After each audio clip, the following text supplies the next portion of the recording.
गुजरता है हर शख्स चेहरा छिपाए, रास्ते में कोई आईना रख दिया है। गुजरता है हर शख्स चेहरा छुपाए।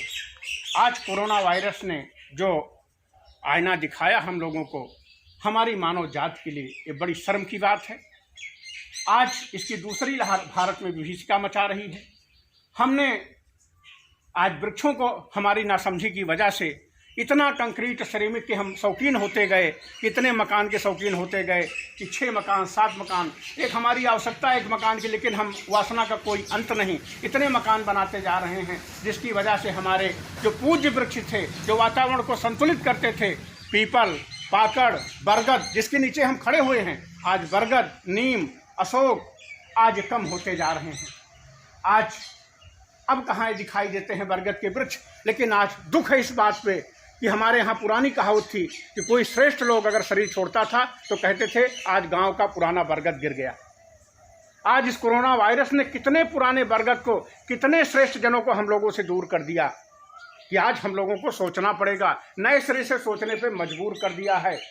अब मैं थोड़ी यहाँ पे बात करूँ आप लोगों से, गलतियाँ कैसे कैसे हो रही हैं। चूँकि हमारी प्रकृति, ये परमात्मा, ये अस्तित्व, चाहे हमारा पूरे ब्रह्मांड को, चाहे हमारा स्थल मंडल हो, भूमंडल हो, या हमारा जल मंडल हो, या आकाश मंडल हो, नभ मंडल हो, इसको पूरी तरह संतुलित रखता है, पूरी तरह से बैलेंस रखता है। लेकिन हमारी लोगों की नासमझियाँ, मनुष्य बुद्धिमान प्राणी है, हमारी लोगों की नासमझियाँ इसके बैलेंस को, इसके संतुलन को बिगाड़ती हैं, जिसके परिणाम स्वरूप हम लोगों को इस तरह विभीषिका देखनी पड़ती है। अब मैं समझता हूँ यहाँ पे कि गलती कहाँ कहाँ हमारे संसार में हो रही है। आज हम पूरी दुनिया को अगर बांटें तो एक दुनिया हमारी विकसित दुनिया है, एक दुनिया है विकासशील दुनिया। विकासशील दुनिया में हम लोग आते हैं, जैसे हमारा भारत देश है। और हम लोग क्या गलती करी, विकासशील दुनिया में 2 तरह के लोग हैं। एक तो वो हैं जो कि अभी शैक्षिक दृष्टि से और आर्थिक दृष्टि से पिछड़े हुए हैं, और एक वो हैं जो शैक्षिक दृष्टि से आर्थिक दृष्टि से संपन्न बन गए हैं। दोनों तरह के लोग जहाँ पाए जाते हैं उसको हम विकासशील देश की श्रेणी में लाते हैं। तो हमारे यहाँ जो पिछड़े हुए हैं तथाकथित आर्थिक और शैक्षिक रूप, वो क्या कर रहे हैं, वो 8 बच्चे पैदा कर दे रहे हैं। क्योंकि हमारे विज्ञान का युग है, जीवन को लंबा करने की हमने दवाएं खोज ली, और कहते क्या, ये सब मालिक की देन है, ये सब परमात्मा की देन है।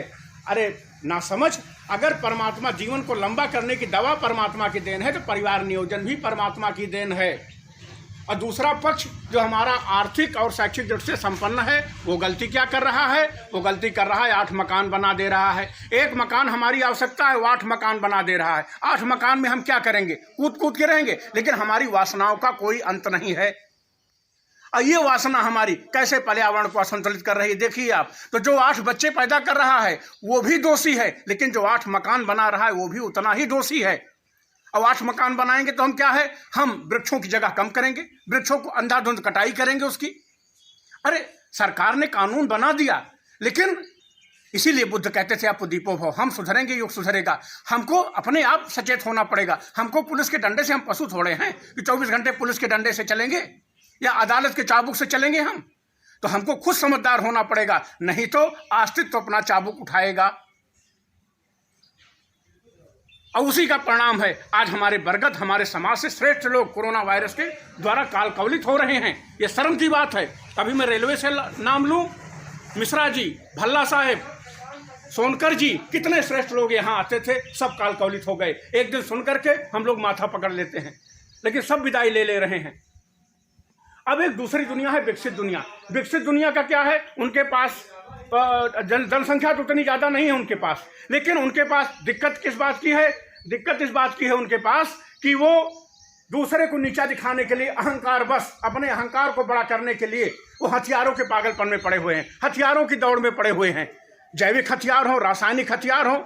अभी कोरोना वायरस आया किस तरह से पूरी तरह डिकोड नहीं हुआ, लेकिन 2 बातें निकल के आ रही हैं। एक तो जैविक हथियार बनाने का नतीजा हो सकता है, और दूसरी जो बात निकल के आ रही है वो निकल के आ रही, हमने पशु पक्षियों के, जीव जंतुओं के जगत में इतनी दखलंदाजी दिया कि पेंगुइन एक जानवर होता है जंगली, उसको हम लाके उसका मांस खाने लगे, और उसके मांस से फैला, उसके मुंह से वायरस पैदा हुआ। ठीक है, सबका अपना अपना, इसीलिए हमारे यहाँ मनीषियों ने सिद्धांत दिया, जियो और जीने दो। चाहे वनस्पतियों का क्षेत्र हो, चाहे जीव जंतुओं का क्षेत्र हो, आप अपने सीमा में रहो, दूसरी की सीमा में आप अतिक्रमण ना करो। और दूसरे की सीमा में अगर आप अतिक्रमण करते हैं तो ठीक है, वो कुछ जवाब हमने आपको सताया, व्यक्तिगत किसी को सताया, वो जवाब नहीं दे पाया। लेकिन जब ये पागलपन व्यक्तिगत, सामूहिक और देशी बन जाता है तो ऐसी वैश्विक आपदा आने लगती है। फिर आज इस महामारी से हम लोग रूबरू हो रहे हैं, तो हमको करना क्या है इसमें हमको सावधानी क्या बरतनी है, अब हम इस पे बात करेंगे। एक तो हम क्या करेंगे, एक संकल्प यहाँ पे लेंगे, हम लोग एक बरगद या पीपल या नीम जरूर लगाएंगे। जितने भी सदस्य हैं उतना संकल्प हम जरूर लेंगे, हम उसको जरूर करेंगे, हम बरगद या पीपल जरूर लगाएंगे। और दूसरी चीज हम यहाँ पे एक समझते हैं बारीकी बात को कि हमारा इम्यून सिस्टम कैसे बढ़ता है भीतर से, उसको हम लोग यहाँ पे साधेंगे तो इस कोरोना वायरस से हमारी रक्षा होगी। हमको बुद्ध की एक देशना है, मैत्री भाव, मित्रता का भाव। आत्मोत सर्वभूतेषु, सभी अपने हैं, सब मम प्रिय सब मम उपजाए।